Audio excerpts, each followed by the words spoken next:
Fiber One News Radio, and a good morning to you. Daybreak show here rolls on. Morning, Spencer. Hey, happy Wednesday. We've got great guests as we dive deep into a fun conversation with the Port of Call. Good morning, Dick Taylor and Wendy Smith. Good morning. Morning. How are you guys doing? Good. Got some big news. You guys talked about, you guys had a workshop this earlier in the week on Monday. Yeah, Monday we had a workshop. What do you guys talk about in those types of things? How Well, does that all shake kinds out? of things. We talked about finances. We talked about strategic planning. Where do we want to go? Uh-huh. What kind of stuff do we want to do? It was a good 3-hour discussion is what we had. We're still looking at logos. Oh, yeah, that's a big our one. logo. Yeah. Yep, with kind of changing our direction, so to speak, changing our future. Because you can't a just little bit.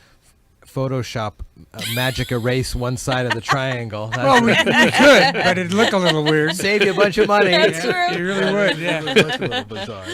So we're just looking at, different options and really, I think we talked before about promoting our slogan, which is promoting possibilities. And I think that's what ports are really all about. Yeah. And so, but looking at, we've talked for a while about being full to capacity, having, no buildings available when people come looking.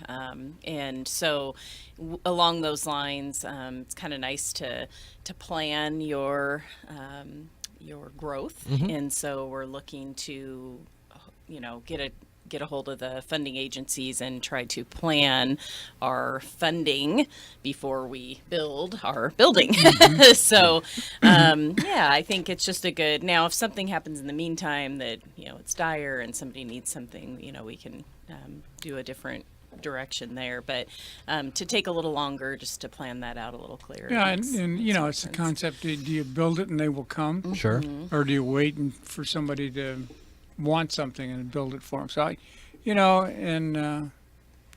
it's 6 of one, half a dozen of the other of how you do it. Yeah. You don't want to get caught flat-footed. Somebody Right. saying, we'd like to move in next week. Yeah. Yeah. But And there's timelines. Yeah. Yeah, exactly. So part of that is looking at the former fairgrounds. That's just a great spot that'll entice, some sort of aviation related, using that runway, some sort of business. And so we're looking at maybe some kind of planning grant around that.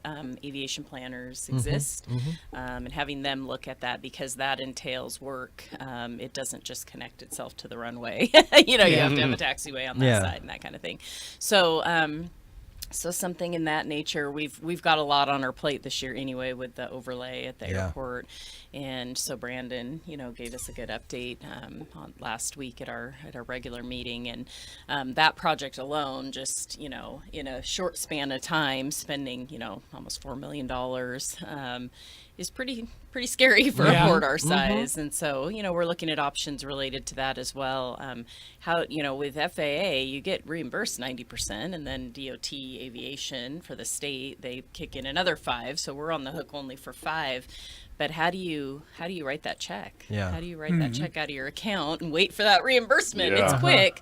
But we're looking at options, in regards to that too. Yeah, we can't float checks like we used to do. Yeah. We used to do in the old days with your We're holding this, personal account. Yeah. And contractors want to be paid. Sure. And FAA doesn't want to pay them directly. So When you're talking planning in the future, and I know you guys meet with a lot of different sized ports, not only with the types of businesses that are on them, but even just the acreage. Are there ever any conversations about expanding the port's footprint Absolutely. outside of what you guys currently have? Sure. absolutely. How does that work? Is that a partnership then with the land, either the county, if you're going to add in new areas there, or I've seen, well, like the Port of Olympia, for example, they've got the downtown area, but then also the airport in Tumwater is Port of Olympia property. So how widespread can you be, but Well, still be considered Port of Shelton? There's no limits. That's right. Yeah, you can do it, and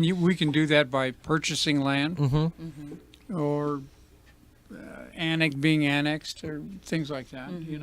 So we reside in the city or in the county regardless. Yeah. So that'll always be, our jurisdiction, so to speak, whichever one we reside in. But yeah, we can go purchase property and add on to our Right. port footprint. And with that then, you would then have to add in a kind of a buffer zone of residents around to be additional port district people? Yeah, I or- don't think it changes your yeah. boundaries. So we're not talking about redistricting our port voter boundary, but just, as a port, you can own that property outside. You can own it anywhere and okay. operate and still function. As, Well, yeah, Olympia's a perfect example. They've got their waterfront area, downtown area, and then the airport, two completely different areas. Yeah, totally. So, Yeah, the difference there is they encompass the entire county. So Yeah. it's a little different. see what you're There's saying. not Yeah. the different port districts like we have here.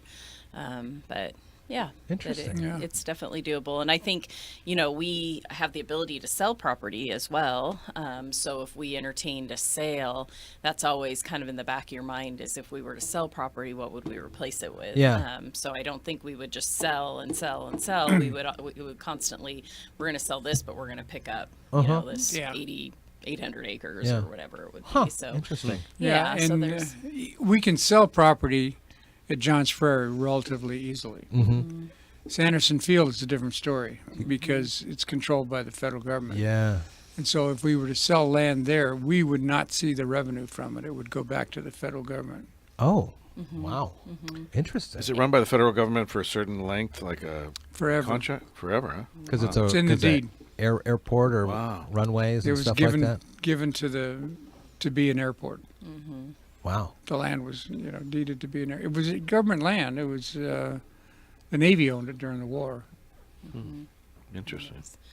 And there's been over the years a little bit of bad taste where State Patrol was property that had been talked about selling to State Patrol, but the FAA really didn't want that property sold, and it ended up the port at the time, years and years ago, kind of went away from FAA and said, well, we're going to do it anyway. And FAA's came down and said, no, you're not. And then the state ended up getting that by eminent domain. Oh, So, yeah. There's There's always still that. bad feelings Wow. out there over Yeah. that. So, Interesting. so our process out there, I mean, we would have to, do a yellow book appraisal, government type of and you'd have to go through all these steps, and the FAA could still say no. So, interesting. yeah, so it's a bigger deal than But just, Johns Ferry's wide open. Yeah. yeah. And we are considering some stuff Okay. with Johns Ferry. Well, keep us abreast of any updated information. It's always good talking with you guys. Dick Taylor, Wendy Smith from the Port of Shelton here for this week's Port of